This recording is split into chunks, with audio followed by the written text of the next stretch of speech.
Well, thank you for coming out on this incredibly rainy, yucky, wet morning. I hope you're having a fantastic beginning of your reunions weekend. I know that we are very happy to have you here. I'd like to introduce Dr. Arthur Garson, MD and MPH. I know him better as Tim, and by the end of the talk, you probably all will know him better as Tim yourself. He teaches health policy in the medical school curriculum. He develops cross-grounds initiatives in health policy, and he serves as a special consultant to the UVA Office of Development, which is my favorite way to know him. He is a national leader in healthcare reform efforts, and he has served on the White House panel on health policy and is president of the American College of Cardiology, chair of the AHRQ National Advisory Council. Dr. Garson is a member of the Institute of Medicine. He has been a visiting professor in more than 100 institutions and is on the faculty of the Children's Hospital in Paris. I wonder why he never offered to take me to Paris to raise money. He is the author of more than 450 publications and 8 books, including Healthcare Half-Truths, Too Many Myths, and Not Enough Reality. He has chaired the Health Reform Committees for the American College of Cardiology and the Association of American Medical Colleges, and currently chairs the committee concerned with healthcare workforce for the American College of Cardiology. Please join me in welcoming Dr. Garson, and I know you're going to enjoy his talk. Good morning. Given the development part of what I do, I want to thank every one of you who gave to the rotunda restoration so we're not leaking. And it ain't done yet, so, on the way out there are $20,000 little increments on the way out, so thank you on the way out. I'm going to put you to work. This is not me talking. I think you probably know that the adult learning, and even as adults as our current undergraduates, lecturing is going in the can, and what we'd like, the can and other places, it's much better for you to go to work, not just me to go to work. So what we're going to do, you've each got a little piece of paper that have true or false written on it. And what we're going to do for the next 6 hours, is talk about some of these things. And I think probably the way to get started is to vote. And so if we start with this first one that says our healthcare is second rate compared to other countries, how many of you would say true? Now, by the way, everybody got to raise their hand once, twice, or 3 times, but not 0. Okay, so the way this works is the words are important. So the words, and so you got to vote on what's written down. Okay, our healthcare is second rate compared to other countries. How many true? How many false? So the falses seem to have it. Let's start with somebody who would like to talk to the false. And there are no wrong answers here, but let's start a discussion. Go. Well, Okay, we got a microphone, theoretically. I've got one. So here we go. I say false, but I qualify it if you can afford it, it's good. If you can afford it, it's good. Okay, good. Next, more. The list for transplants versus other countries. The list for transplants is low, good, bad. Availability of organs is low. Availability of organs is good, is bad. Okay, more. Okay, we're going to come back to that word access. Hold on to that word. Well, This is fun. You didn't know you were going to go to work. Go. Given unlimited money, we're best. Okay. So we've had 2 of you say if we had the money, we would be the best. so would I at driving my Maserati, which I don't have. Yeah. It seems to me it's compared to what you're looking at. Mortality and infant mortality, I think we're about 50th out of the 200 plus countries, sovereign countries in the world on the one hand, and we do have good accessibility, great research and the like, but 50th, maybe not second tier, upper quartile, not first tier necessarily, from Okay. an outcomes point of view. All right. A few more, and then we're going to come back to you and get you to almost say that again. Because the 50-50 club is important. Go ahead. Even with unlimited dollars in the U.S., transplants are many times not available because of shortage of organs and lists. Okay. I think fortunately or unfortunately, there's a variability from the top end of our care to the floor, but the floor actually is pretty good. It looks bad when you compare it to the top end, but that being number one. And also I think it's interesting to look when some of our neighbors with theoretically uniform access and great care often come across the border for their care when it's not accessible. Yeah, it has been said that the private healthcare system of Canada is called Detroit. All right. What if I had said our medical care is second rate compared to other countries? Uh-oh. Okay, what's the difference between medical care and health care? And now we're going to talk about the 50-50 club. I guess the way I would look at it, healthcare is effectively the outcome for an individual and as a society. Medical care is the specific field of medicine, is the way I would define it in any event. And in that context, healthcare-wise, as I mentioned earlier, we're not doing as well as a society or as a nation as perhaps we could. Medical care is a different issue. I think we excel in that, have for quite some time. Okay, others want to talk about the difference between medical care and health care. There's some moderate crux here. This is important. Yes, ma'am. Hold on. I think that healthcare encompasses not only medical care, but wellness and other types of care that goes directly to the population health as a whole. Okay, so back here, here's the deal, folks. There are two major healthcare indices. World Health Organization, two of them. Life expectancy and infant mortality. That's it.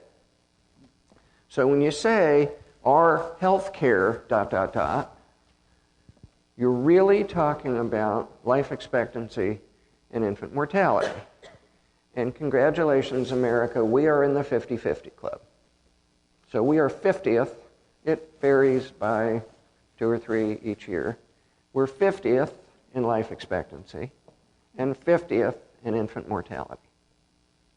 Now, you're right, Namibia is not 51st. But by most measures, that's pretty awful. And so our health care, as measured by infant mortality and life expectancy, is not what we would like it to be. Now, our medical care is as sort of defined easily as what do doctors, nurses, and patients do together. What do they do? That's medical care. Now, our medical care is about 1/10 of our life expectancy. So let's try that one more time. So when you look at life expectancy, and you look at what kills people, because life expectancy, remember, is when do you die? Also, please remember, life expectancy starts at birth.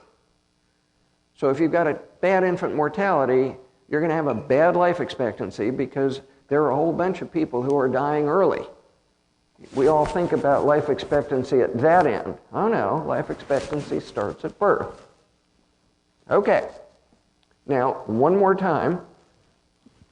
is this guy really saying that life expectancy is only 10% what doctors, nurses, and patients do together? And the answer is yes. 40% lifestyle. Now remember, lifestyle is not just overeating and smoking, even though those are the two biggies. Who can think about other lifestyle things that would go into that life expectancy that kill you? Exercise, lack of sleep, and stress. That kill you now. You got to come up with something that kills you. That's part of obesity. That you're right, but that's genetics. Genetics is another 30%. So let me give you the big numbers and then we'll come back. Life expectancy 40, genetics 30, public health 20%, 10% medical care. So public health meaning seatbelts, immunizations, those kind of things. Car wrecks and suicides. There you go. Car wrecks and suicides, largest cause of death under the age of 5, car wrecks. Suicide. How about murder? Okay, you don't, right? All of a sudden, one thing, and yeah, Cindy's right, you can call me Tim at the end of this, that's helpful. The other thing is when you leave here, the difference between medical care and health care is going to, wake up in the middle of the night, I get it! Okay, so there you go. It ain't just, heart surgery. Okay, it's murder. It's suicide. Now, give you a real interesting one. So here we are. The World Health Organization has 11 different criteria, 11 different categories. Sorry for, you get categorized in what kills you.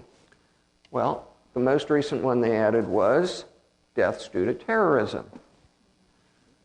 Okay? You bet. So we don't normally, when somebody says life expectancy, you think heart attacks and cancer. It's a whole bunch of things. So life expectancy, therefore, is not as easy to fix as one would think in terms of let's throw more money.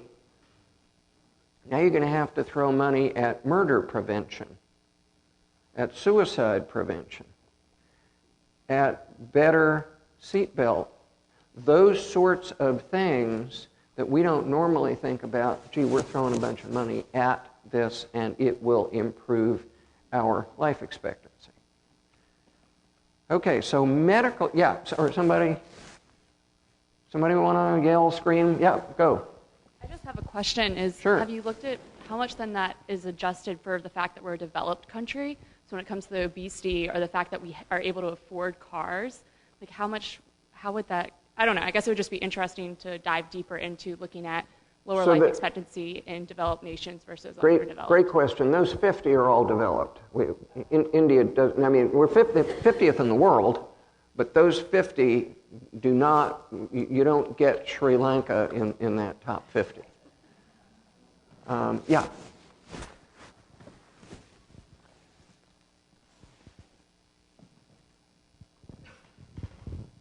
How much life expectancy is enough? Love that. Love that. Okay, we're going to come to that in about 2 more questions. And if we don't answer it, we'll come back to you. Because we're going to come to that in about 2 more questions. Love that question. Hate that answer. Love that question. Okay, so we're terrible at life expectancy and infant mortality. Why?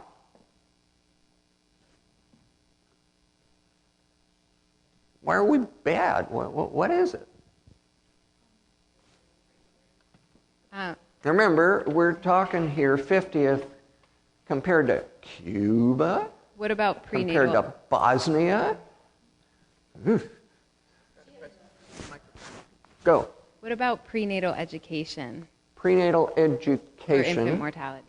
Okay, so there's an interesting thing about infant mortality. And it has what you're really talking about with infant mortality in the U.S., not in Indonesia where I was 2 days ago. In the U.S., infant mortality is premature infants. That's the U.S.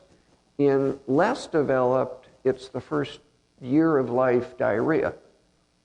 There's a whole bunch. So infant mortality means something. You're still dead. You're still under a year. But it's very different things. In the U.S., it's preemies. So what causes preemies? Fertility treatments. Woo. It's medically induced. Woo. Woo. Some, but usually not the micropreemies, usually not the 26-weekers. Okay, I'm going to cut this part of it short. Nobody knows. Now they're sort of edging in a little bit of a little of this with infections of cervical this and it's prematurity is as bad as cancer in terms of trying to figure out what causes it and therefore how to prevent it. So it's edging in, just like cancer. There is this and that, but the cause, somebody, God, I'm a pediatrician, a bunch of, 25 years ago, somebody said, all right, going to give you $10 billion, and how would you figure out, what's the most important thing, pediatrician, to cure in the U.S.? And I said prematurity. Done. Bang. So we're not real good at figuring out, all kinds of people working on it. But it is not an easy one. So prematurity is what causes infant mortality largely in the U.S. Now, can prenatal care change prematurity? And the answer is damn little. Unfortunately, damn little. So the way that prenatal care does have an effect on prematurity is in high-risk people. If you are a crack addict and you quit doing crack during pregnancy and somebody beats on you as part of your prenatal care, and those sorts of things, alcohol, crack, smoking, weight, better management of diabetes, that stuff in a high-risk person will reduce infant mortality. But by and large, the folks sitting here, right, the iron and vitamins, the occasional, my wife was hypertensive in both pregnancies, probably had an outcome, an important outcome. So the hypertension sort of management, some, but the typical iron and vitamins that you get, and you get the not a big effect. And wait till we get to the second to last one when you're going to rush the lectern and shoot me. We're not there yet. Okay, we're not there yet. But this one, please do not walk out of here and said, that guy said, don't do prenatal care. That's not what I said. Okay, what I said was do prenatal care, but the incremental effect on infant mortality is higher in high-risk people than low-risk people. Yes? Boy, you're getting the exercise. Do they count abortion as part of prenatal death? You mean induced abortion? Yes. No. Okay. How about any? No.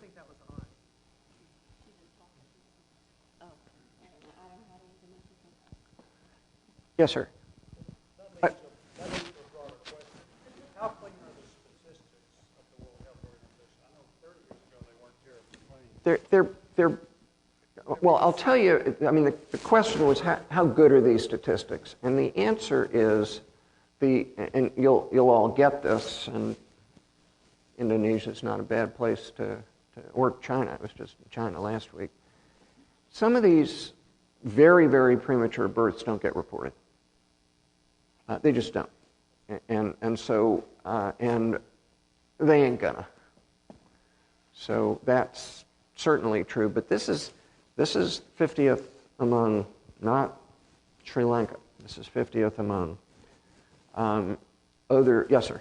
Follow-up question: of the 9 or 10 industries, are there certain ones where we're good and certain where So infant mortality and life expectancy, and health in general, those good things about obesity and smoking. Now, smoking, we don't lead the world. Congratulations.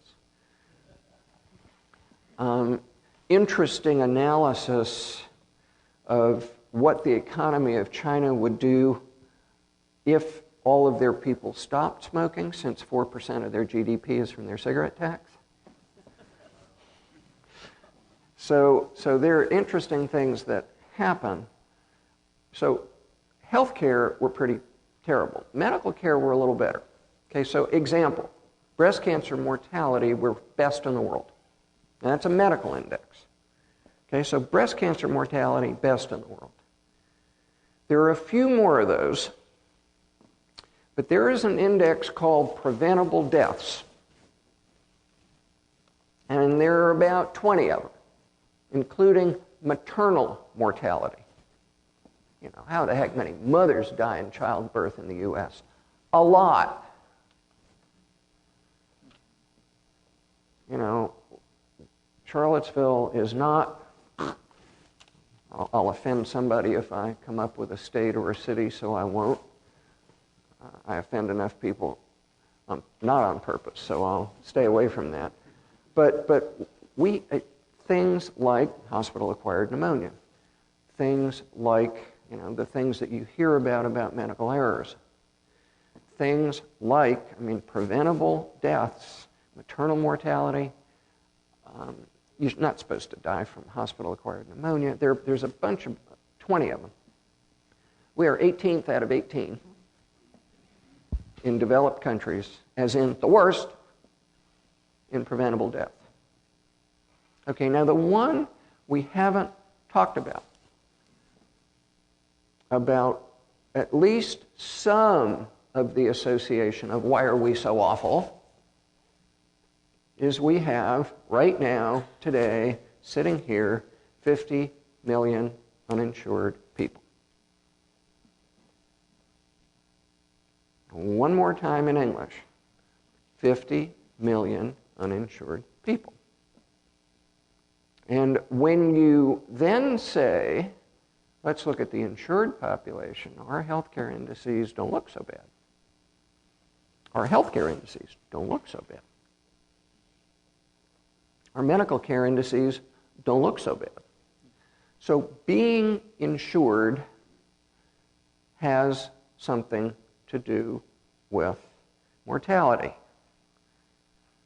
Right? Now, how in the heck could we possibly have 50 million uninsured when we have programs like Medicaid?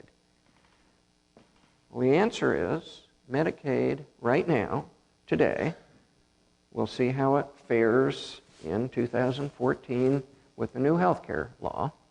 Today, Medicare basically stops at 19 and starts at 65. So if you happen to be between the ages of 19 and 64, unless you are blind, disabled, have kidney disease, or are pregnant, or more than one of those, you don't get health care in the United States, period. Period. Woo. Okay? So you can have no money. Zero. And the worst happened, or this category called childless adults, because parents of kids on Medicaid, if you make as much as 16% of the federal poverty level, what? $3,000 a year. If you make as much as that, you can be covered by Medicaid. Basically, if you're between 19 and 64 and you don't make any money, you can't be covered by Medicaid. That's how come we got so many uninsured. Now, interestingly to me, the people who are uninsured do about half as well as the people who are insured. So they have half the immunization rate. I would have thought it would have been 10% or something. But they show up and they get care. Now, there is a president, a few presidents ago, that said, listen, there is no problem with access to care in the United States. Everybody can go to the emergency room. Okay? That would be a president of the United States that said that. Now, what do you think about that? Do we agree with that? Do we agree with it? Get all the care you want in the emergency room, not a problem. Uh-oh. Right. Now, last time I looked, emergency rooms are for emergencies. Last time I looked. Okay? You can show up in the emergency room for colds and vomiting and sore throats and diarrhea and wait 6 hours and leave. You sure as heck can't get your preventive mammogram in the emergency room, can't get your diabetic medication, can't do anything for chronic disease unless you're crashing. That would be a medical term. Okay, so the emergency room ain't the right place for this. So basically, being uninsured kills you.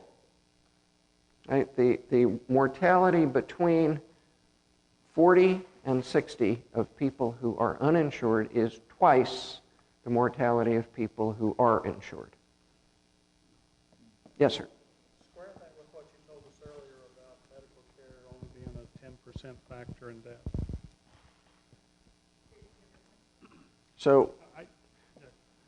So of those who are uninsured, they're in, whatever percent. Remember, it was interesting the last time the healthcare debate happened in the early 90s. At the beginning of the debate, where everybody was in favor of covering people, it became 35 million people are uninsured. At the end of the debate, it was, well, only 15% are uninsured. So remember, most of the deaths are not between 20 and 40. It's just, it turns out that it's not good to be uninsured. Yes, sir. I might square that by saying medical care starts when you're engaged. And maybe this is health care. Yeah, no, and this is medical. Well, yeah, this is medical care, but there's all kinds of things that happen in low-income populations that are part of healthcare and not medical care as well. Yeah, we're going to get to it, but you got a different question. We're going to get to it.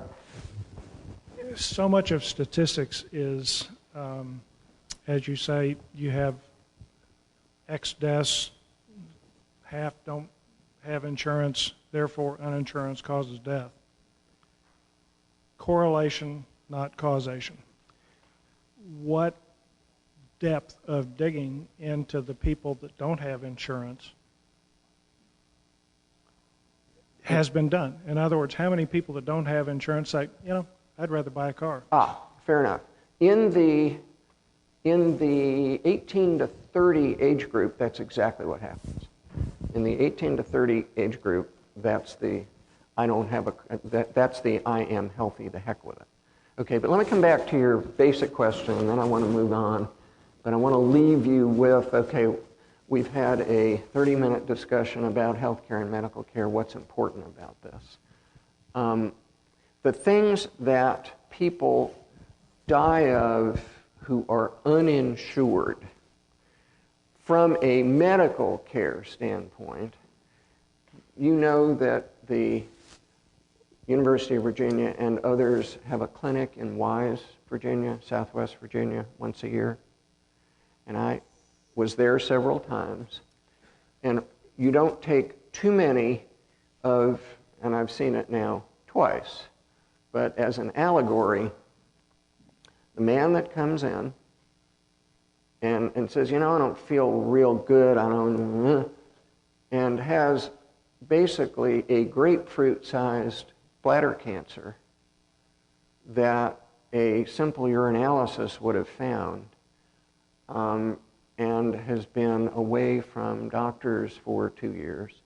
It's those kinds of things that the uninsured wind up not getting picked up. It's that kind of stuff. Now, it gets complicated because of some of the other social determinants of health, of low income, that isn't just about medical care. But people who are uninsured die. So, very good point. How much of being uninsured is actually medical death, and some is and some isn't, right? Some of these people get murdered at a higher rate, etc. Yeah. How much of uninsurance is pre-existing conditions of people who are already sick and chronically sick and therefore more likely to die in any way? I don't know. So I can't give you a statistic of what percentage of people who are uninsured because of a pre-existing condition. It's going to be less next year, but that's a whole fascinating economic thing. But certainly 8%, but not this. Okay, now let's go on to the next one. Our health care is most expensive in the world. How many true? How many false? Okay. Want to say why? This is a trick question, by the way, as if the other ones weren't. So, generally, any comparison of any expenses never takes into effect the cost of living. The United States is obviously the highest standard of living in the world. And so to compare it to countries that don't have anywhere near the standard of living, where they can get by very well on what we consider absolutely atrocious incomes, is you never see it normalized, if you will, for they actually that kind of thing. do that, and there is a very interesting line that goes like that with GDP and percent of GDP on healthcare. And they go, so richer countries use more healthcare. Just so happens corrected for, at least for GDP, because we just have access to it and we do it. So it's sort of interesting. Okay, the trick question, folks, is I didn't say our medical care is the most expensive, okay? The answer to our health care is most expensive is nobody knows. Because how broad would you like to call, you want to include the prison system in health care? You want to include police in health care? Okay, so health care, you want to include anti-terrorism in health care? So the answer is nobody knows, right? But the point of that, our medical care, you bet, is the most expensive. By lots. And then what you hear is, oh, well, okay. And of course, everybody says our health care is the most expensive, and what they really mean is our medical care. And when you go and you look up, you don't get to, you see NHE, you see National Health Expenditures. So don't get put off, they're just using it wrong. But our national medical expenditures are way ahead. What's the next one down? Who's next? What country is next? Switzerland. Everybody thinks it's Canada. It's not. It's Switzerland. And then it's, go get healthy in Luxembourg. I mean, huh? There's, what? So we're pretty expensive. Now, why? Why are we more expensive? Our model is very inefficient. Say some more. Basically, we're fee for service, and there's lack of ignorance, or total ignorance, not total ignorance, but high level of ignorance in the marketplace as to what healthcare even costs, both among the providers and the receivers. And there's a lot of defensive medicine that's practiced as well, just to avoid lawsuits. Damn good. Okay, so let's try and keep track, because you've hit a lot of them. All right, so one, now, when he says fee-for-service medicine, how many of you know what that means? How many of you doesn't know what that means? Okay, well, let me do the doesn't know real quick, okay?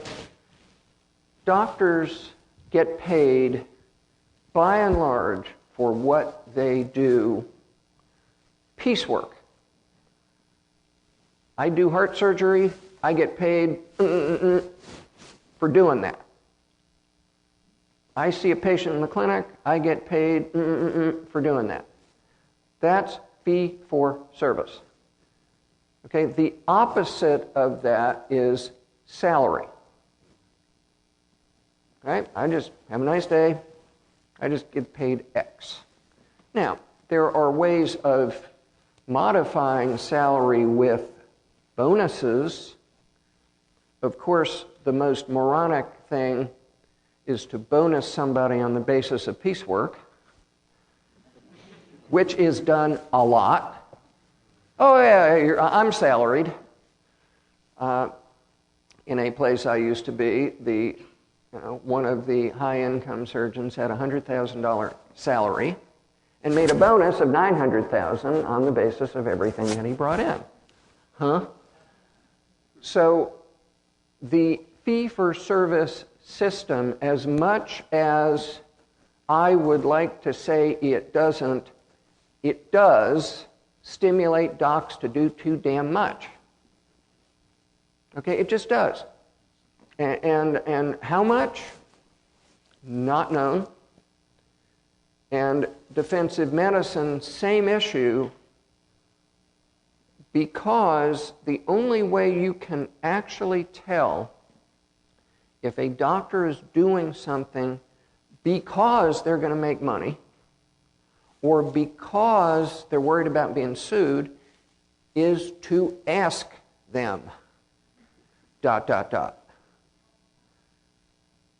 Okay, and you may or may not get the most forthright, etc. answer in response to that question. There is a paper in the OBGYN literature that's in our last book that got at this, and when doctors in a particular study were asked face-to-face and they knew who they were, and then there was a list of sort of 10 cases of why did you, here's a case, what would you do and why? The answer in a lot of those cases was because I was worried I was going to get sued. When it was then anonymous, they, in a greater percentage, said, well, I have expenses to meet. So there are complex motivations. We would like to think that that's all at the margin, that that's the 10%, the 90% trying to do the right thing. And I think that's true. Docs try to do the right thing. But at the margin, hopefully a small margin, but still at the margin, fee-for-service does cause an increase in services. Malpractice does cause an increase in services, but it's very difficult to tell how much. Yes, sir. Could one of the most significant drivers of the cost of health insurance be the fact that most people have insurance and they really don't care what it costs? That's back to the third, yes, sir. That's back to the third, the sort of dissociating of the customer from the payment. And so that's exactly right. So that, again, it's hard to know in a lot of these motivations, because you got to ask people. But sure as the devil, defensive medicine, fee-for-service, dissociating the patient, and that we've now sort of hit on, we're missing one big one. But if you say, well, healthcare is a market, those of you economists in the room, it's certainly not a market. And it's not a market meaning that, you sort of go to the store and buy an orange. Healthcare, you're dissociated from the expense, and it is really difficult to really understand what you're buying. Provide a lot of feudal care. See, there you go. I told you we'd get back there. Okay, so we provide feudal care. Not going to let you off the hook. What's feudal? Organ system failure, and we keep them alive per request of families and things Okay. like that. You may have to answer your own question, you realize. Okay. And if you look at the statistic of how much of the medical care cost is in the process of dying, that is in the last 6 months of life, the hospice movement is beginning to really take hold in America, but this isn't science or economics or markets or anything. This is cultural. This has to do with how we Americans feel about what to do when someone is dying. And what we mostly do, because of the insurance mechanism and so forth, is pour a bunch of money into a by definition lost cause. They're dying, and they die. And that's cultural. I don't know how politicians. And it really is. I mean, I spend a lot of time overseas with a program I'm working on, and it really is. Now, I'll tell you what's, to me, awful, and that is that the internet is actually starting to spread our craziness around the world. And so, I know that, pick a number, 25 years ago, you could not get dialysis in England over the age of 65. Just could not. Right or wrong, I'm not getting into it, but you could not. That's gone. So some of our idea that we can live to be 814 is being perpetuated. I would tell you, that's chapter 8 of our book, and it's my least favorite chapter because I don't know how to fix this. You can fix a lot of stuff. This one's tough to fix. This is about who are we. This is about how do we feel about ourselves.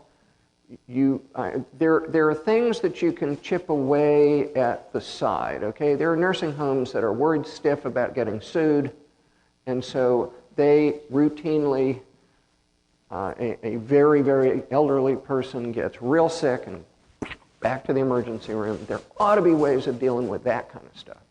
The other thing we see fairly frequently is Cousin Joan from Boise, who hasn't seen Joe, but is the last surviving relative, and feels moderately guilty that she hasn't seen Joe in 47 years, says, oh, you got to do everything.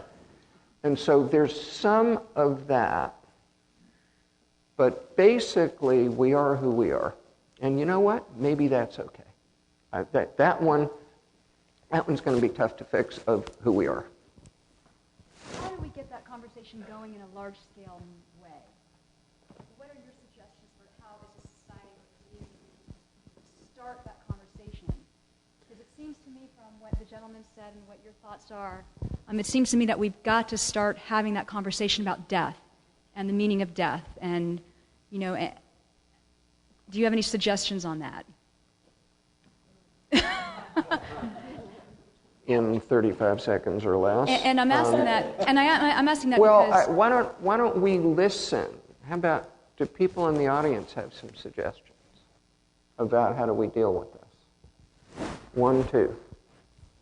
In school right now, there's a lot of conversation more on taking a look at the quality adjusted life years given the cost of that care, which it's still hard for people to handle that. How do do I really have my 95-year-old grandfather go through radiation when it's only going to keep him alive for maybe another 6 months at that, and kind of trying to look at that comparison when you're looking at the service or the procedure that the patient actually needs and how much longer they'll really live. What this nice lady is talking about with quality adjusted life years, okay, means, okay, so you take how long somebody going to live, so you say, okay, heart surgery, bang. Heart surgery prolongs life on average 7 years. So that's life years. Then the geniuses in health services said, oh yeah, but what if you're paralyzed? Doesn't that mean something? And so they then set about trying to quality adjust those years. Okay, so if you are paralyzed, theoretically your quality is less. Now, those of us who deal with statistics. The people who do quality adjusted life years take a number somewhere between 0 and 100, make that a percent, and multiply that by the number of years. Thereby, statistically, trust me, I'm not going to be a wonk for long, that the quality is worth exactly the same as the duration. Because when you multiply those two things, that means that they're worth the same to somebody. Well, they're not. And so that whole science of quality adjusted life years, and then, by the way, who do you ask of quality? So quality compared to what? Do you ask the person who's had the stroke what it's like having a stroke? Do you go out to the mall and say, okay, random sample America, we're going to tell you what it's like to have a stroke, a heart attack, cystic fibrosis, and you tell us what you think the quality is? Do you ask doctors? Well, the answer is, statistically, they go to the mall, which is right up there with being pretty dumb to me. I mean, I think you ought to ask the patient about themselves. Me, okay? What does it mean to you? We're starting to do some of that. Now, here's the sort of interesting punchline about quality adjusted life years, which is the Affordable Care Act banned consideration of quality adjusted life years in healthcare coverage decisions in the United States of America. What? One more time in English. Okay, there is an institute. They started something called the Patient-Centered Outcomes Research Institute, PCORI. The Affordable Care Act started that. To do what? To do something called comparative effectiveness. Well, does this work better than that? Oh, good, right? Does this chemotherapy work better than that one? Better than nothing. Good. Does this operation for back pain work better? Good. We're not allowed to consider cost. What? Yep, the Affordable Care Act has said can't do that. Not allowed to consider the cost in any of these issues.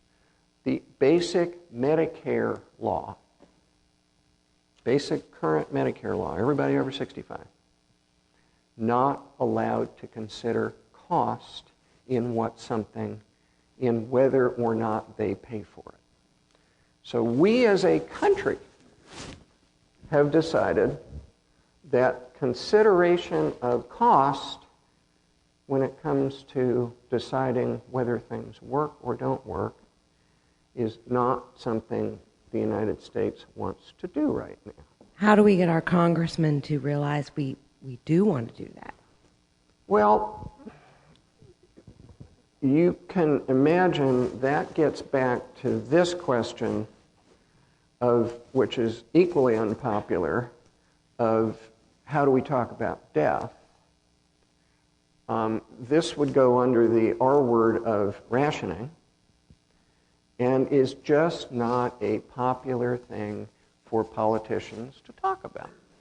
And so it's that same sort of thing of it's difficult. These are really difficult decisions. I had an op-ed that unfortunately ended exactly where you started, which is, we got to start talking about this stuff, folks. I don't know what the right answers are, but not talking about it ain't going to make it go away. If it's your family member who's sick, no cost is too much. If it's the taxpayer, then any cost is too much. And we can't resolve that difference. And again, this is cultural. It's individualism versus community concerns. It is, and it really is, because I think that when you go to, and France seems to be the most, and I spent a lot of time in France, the most sort of we take care of each other place. Maybe they just don't watch the internet as much.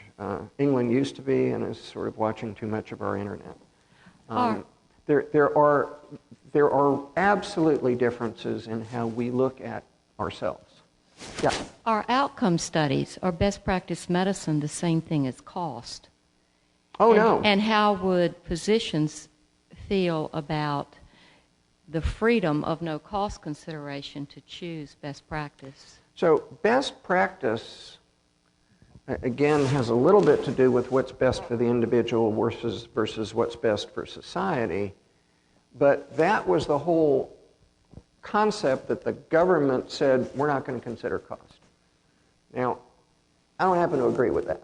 How we consider cost is a different thing, but there isn't anything else we do in our whole life that we don't consider cost. But the current best practices, the current Outcomes Research Institute is all about what works better regardless of what it costs. Now, without not permitted to look at costs. Now, talk about one thing, having done this, having been a doc practicing for 35 years, you do not want a doctor at your bedside deciding whether you are worth it. So you don't want that, okay?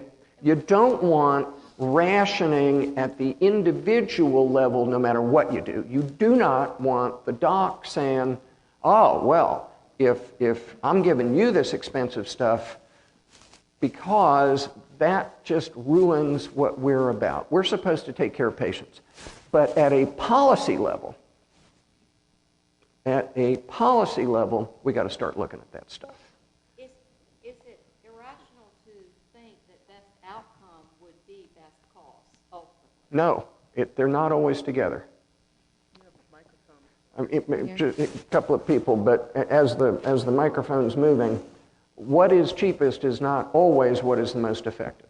No, I'm thinking what is best outcome is ultimately lower cost. It is not always. Okay. No, ma'am. Go ahead. Kind of on that vein of thinking, I would think that if we're doing evidence-based medicine or best practice medicine, that we're going to eliminate a lot of costs based on waste, based on the tests and studies that you order for CYA and other things, just to do it for... Is that a yacht club, CYA? You know exactly what that is. Oh! And by eliminating all those other reasons that you're doing things, if you're only doing it for best practice or based on evidence medicine, that you're going to be eliminating a lot of that extra waste. Okay, go ahead, and then I'm going to do the one that really irritates the heck out of you. You just think you're angry. Now, I guess, what's the definition of best practice? Have you ever read the book How Doctors Think? Uh-huh. Okay. I mean, you know, because sometimes best practice following an established routine is maybe not the best practice, because you got to sometimes think out of the box for a lot of things. You know, if medical school teaches you to think this, do this, this, this, this, and this, maybe that's not the best outcome, and maybe that's the most expensive way. So maybe it requires rethinking, individuals rethinking, because how long you live it's sort of a cultural thing, and you're not going to be able to change that. The only way to change it is through economics.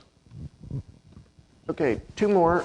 I just wanted to say that we don't want doctors deciding if we're worth it, but the insurance companies are currently doing that.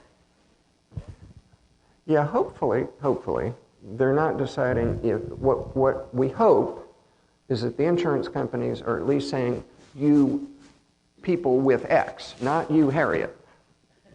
But, yeah. And there are certainly not nearly enough people who are saying, they're going to look out for number one, an advanced medical directive. Don't be a victim of the system or family members that may have ulterior motives. Make the decisions yourself, get it in writing, and get it to all of the entities that matter. Okay, say it one more time, because Okay. if you leave here with a couple of things, medical care, health care, advanced directives, please, say it one more time. Right answer. Advanced medical directives, make the decision for yourself. And don't keep putting it off, because one of these days you may not be able to do that. Last one here, and then I'm going to make you angry.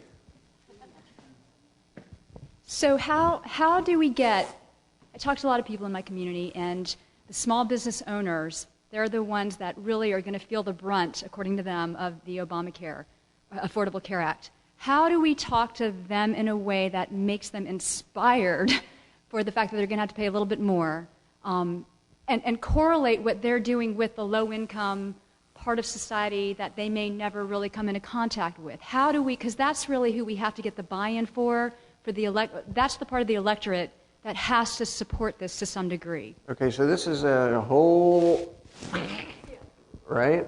And so I'll just tell you what I think, and then we'll move on, because we could talk about that for a long time. Okay, so where we're headed with that question is all right, look, where do a fair number of these uninsured come from? They come from the cleaners, the gas station, the restaurants, right? I-29 North is filled with people who are uninsured because they work in small businesses. Okay, and so small businesses now, with the Affordable Care Act, are at least going to be stimulated, would be a word, to provide either health care or pay for it. Well, the Act, then there are a number of ways they can deal with it. So the Act says you get a penalty or you got to pay, whatever that penalty is called these days. And the question is, from the standpoint of that small business, is that good or bad? And I'm not going there, because I want to get out of here alive. The Affordable Care Act has said there are subsidies or tax credits for those businesses. But it's all about the money at some point, about what they're going to have to pay. Are they going to have to lay people off? My best view for the last 20 years into small business directly has been whoever cuts my hair. Okay, I'm there for a while, and it's a small business, and I get to these people are generally pretty bright, and so so do you have health insurance through your, does the barber provide you with health insurance? And my simplest answer was, add 25 cents to the cost of my haircut, damn it. Okay, that's my simplest answer. Don't lay off 3 barbers. Add 25 cents to the cost of my haircut. Now, and there are people, Uwe Reinhardt is a really well-known economist at Princeton who's gone through this argument, and it's not that inflationary to say, okay, one way around this is actually to increase your prices by the cost of your health insurance. That's one way to do it. Another is to fire a bunch of people. Another is to put them under a certain thing of whatever is considered full-time. I get it. On the other side of this, these people have got to pay their, again, it's back to personal responsibility versus versus the country. I got a business. Don't tell me about, helping the United States. I got a business. I got to meet payroll, and I don't have any money. And they won't pay an extra 25 cents for my haircut because Joe next door has already been paying that and has absorbed it. So it is not simple. Okay, I would like to see that happen, but it's not simple. Okay, here the last big part that we've not talked about healthcare costs are administrative costs. And it's huge. Okay, administrative cost, administrative waste. How many times do they have to ask you over there? How many times were you born twice? No. Therefore, it probably didn't change. Not likely. Okay, so each statistically in the United States, there are twice as many billing people as doctors, 2 to 1. Okay, we have these things that are coming down the pike with the locomotive called electronic medical records. 10 years from now, we will be there. Not 5, not 2. 10 years from now, we'll get to a place where the electronic record will save money, will be done in a way that the docs don't hate it right now, stuff. And, right, they're not looking at you anymore, they're looking on the computer. I mean, they're terrible, but 10 years from now, we'll figure it out. Okay, that number is $86 billion a year simply from the administrative waste that can be recaptured by electronic records without the screen turning purple when you order something stupid. That's called decision support. I call it ordering something stupid. That will save a pile more. So there's a lot of quality and money in the electronic records. And when you go to the doc and the doc is yelling about how awful this thing is, tell them to hang in there because it's going to get better. Okay, it's probably $200 billion a year for real. Now remember, paying for the uninsured, the whole deal is $100 billion a year. That's the easy number to remember. So we waste, and the number, the first time I heard it when Tommy Thompson said it, 1/3 of our medical care dollars. 1/3, $700 billion a year. We ought to be able to find enough to pay for the uninsured. Yes, sir. And then I'm going to irritate everybody in the last 7 minutes. Yeah, a small fact about social history. The first computerized medical record development I ever saw was in 1972. So if your 10 years is right, it will have taken us 50 years to get from the first effort to a system-wide usable system. That's sort of astonishing that it takes 50 years. I understand the complexity, but it's interesting that it took us 50 years. Okay. Preventive care saves money. True or false? True. How many true? Preventive care saves money. How many false?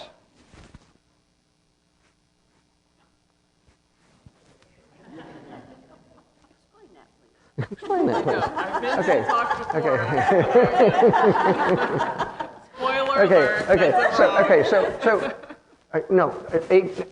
The answer, of course, is both. So, who, right? This is my talk. I can put it down when I want. Who would like to talk to the true? Where does preventive care save money? It's false in the short term, true in the long term. Preventative care, the results you won't see for 10 to 20 years up front, and that's the reason I think a lot of employers were at one time unwilling to pay for preventative care because initially it's very expensive, but you don't see the results for 10 to 20 or 30 or 40 years.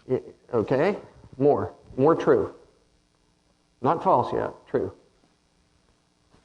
Come on. Go ahead, true.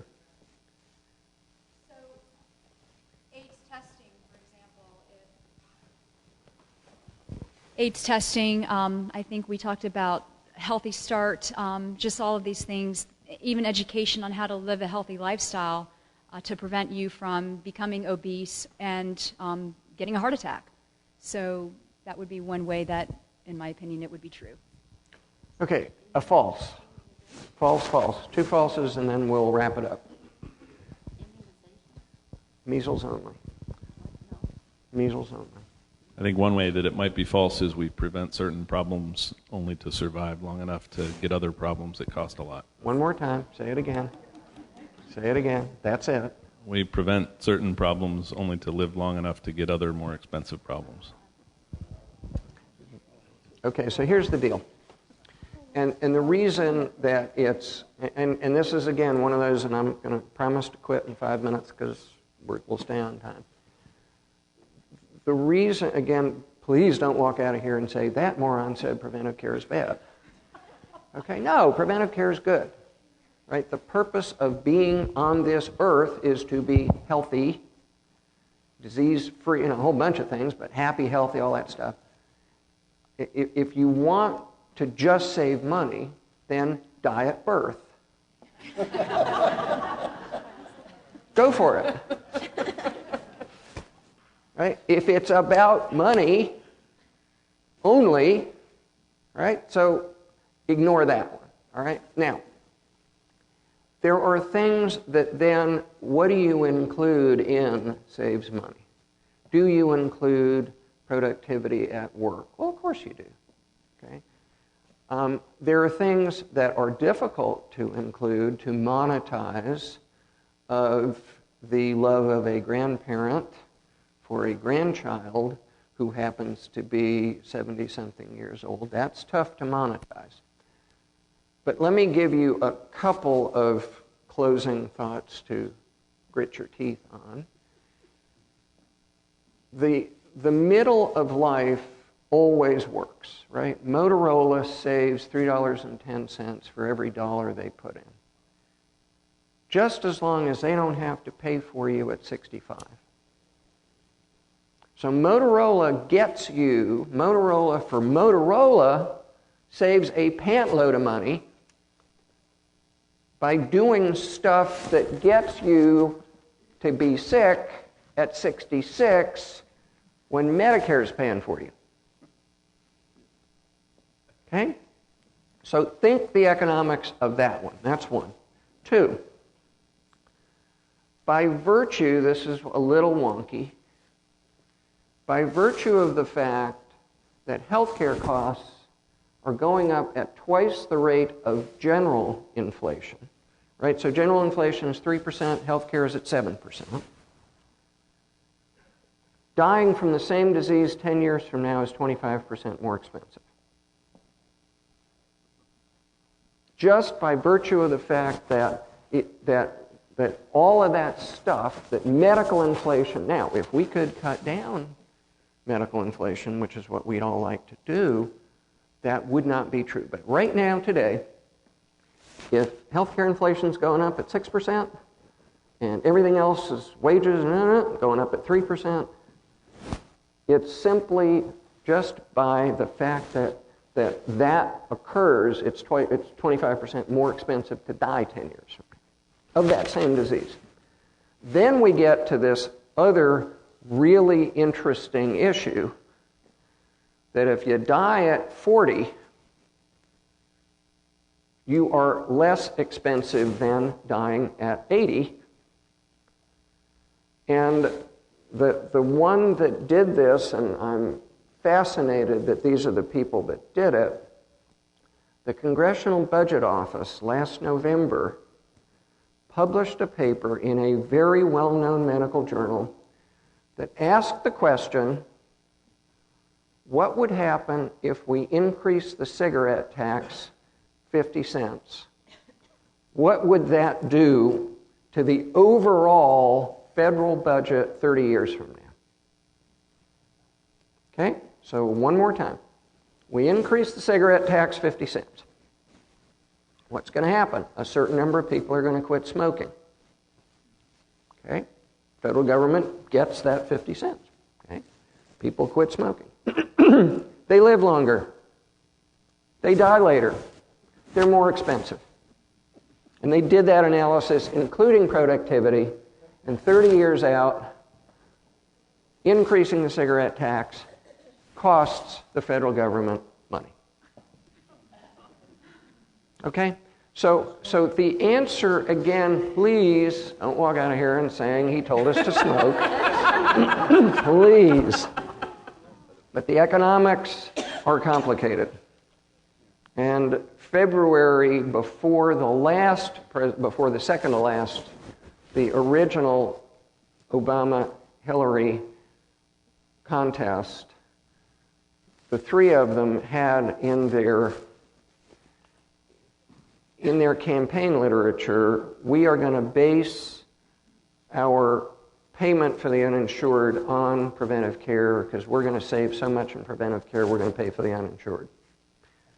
That paper, not that one, the one that preceded it, came out in January, and by February, that stuff made it off the websites. So it is